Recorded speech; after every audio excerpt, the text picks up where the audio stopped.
Little kids do and say some pretty funny things. Like this picture. Not sure how I feel about this. Or I once heard about children who were asked what people do on dates. An 8-year-old girl said, "Dates are for having fun, and people should use them to get to know each other. Even boys have something to say if you listen long enough." Or one 10-year-old boy said, "On the first date, they just tell each other lies, and that usually gets them interested enough to go out for a second date." Ah, the wisdom of children. As a missionary, I once heard a little girl say something funny that I still remember. My companion and I were knocking on doors. At one home, a 4 or 5-year-old girl answered the door. "Hello," I said. "Is your mom home?" She said, "My mom told me to tell you that she's not home right now." I said, "Okay, could you go ask your mom when she'll be home?" "Sure," said the girl. She turned around and yelled upstairs, "Hey, Mom, when will you be home?" Well, I heard a lot of excuses on my mission, and honestly, I still make some myself. But I try not to because of something Jesus Christ said in the first section of the Doctrine and Covenants. It's a simple one-liner. "What I have spoken, and I excuse not myself." Jesus Christ doesn't make excuses. There's a lesson in that for us. We shouldn't make excuses either. Think about your life. Have you made any excuses in the past couple of days? I used to think it was fine to make excuses, but that changed when Elder Lynn G. Robbins of the Quorum of the 70 visited my mission. At a mission conference, he taught us something I will never forget. He said something to the effect of, "Anytime you blame or point a finger, it will hurt you." He went on to teach, even if you're right, it will hurt you to make an excuse. I love that phrase. Even if you're right, it will hurt you to make an excuse. There are many excuses we might be tempted to make. On one occasion, Alma was talking with his son, Corianton. Corianton had made some serious mistakes by inappropriately pursuing a woman while he was on a mission to the Zoramites.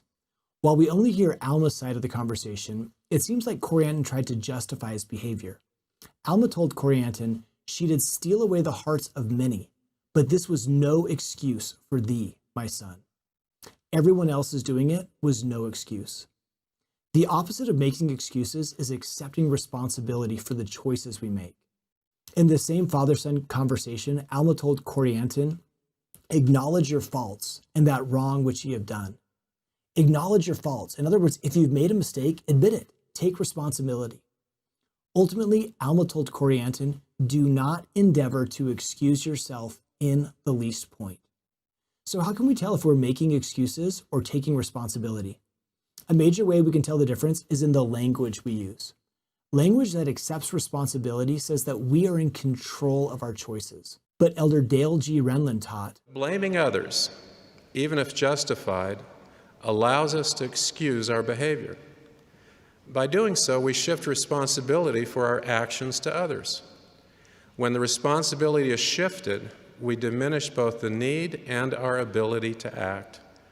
We turn ourselves into hapless victims rather than agents capable of independent action.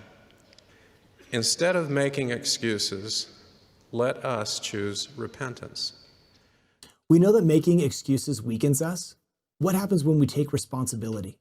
In his book, Love is a Choice, Elder Lynn G. Robbins wrote, "The day you eliminate excuses from your life is the day you take back control of your life, and when positive outcomes begin to increase."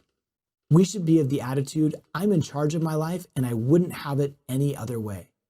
I know that we find power and strength in our lives when we stop making excuses and instead take full responsibility for our actions.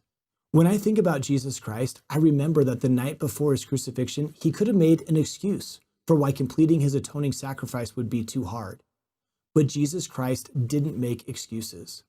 We will grow closer to him as we follow his example. I love that he says, "I excuse not myself."